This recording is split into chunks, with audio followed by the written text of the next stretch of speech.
Okay guys, we are currently at the peak of Mount Makiling and we don't know where we are going. My brother, kuhay ka naman dito my brother. Say hi, yeah. Kasama ko si brother at kami ay kasalukuyang namamahinga dito. At yung KMX ko ay nag-overheat po. Ayan, kaya pina-electric panan ko siya. Naririnig nyo. Electric pan ho yan. Para lamig-lamig ang ulo niya. Nag-overheat na eh. Si brother ang naka-CRF ngayon. Yung pang malakasang CRF. No overheat. Very reliable sa trail. Tipid sa gas. May power, yes. Nandito na nga kami ngayon sa taas, oh. May gas, yes. Malupit ang driver, yes. Yes. Yes na yes. Oo. Hina-highlight mo pa yon. Tapos ako'y kasalukuyan palang nakahiga dito, guys. Yun, oh. Hey.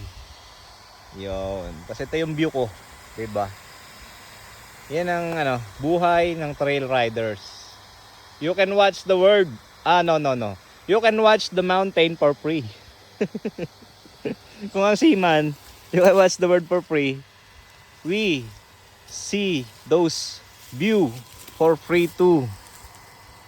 Those kind of view.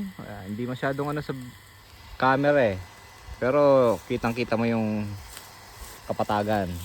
Then dito, bangin. Sa kabila, another bangin. Let me show you around. Yun. Edge tayo, no? Nasa mismong edge kami. Kasalukuyan namin binabagtas tong rutang to. Let's see kung ano yung nandun sa taas na.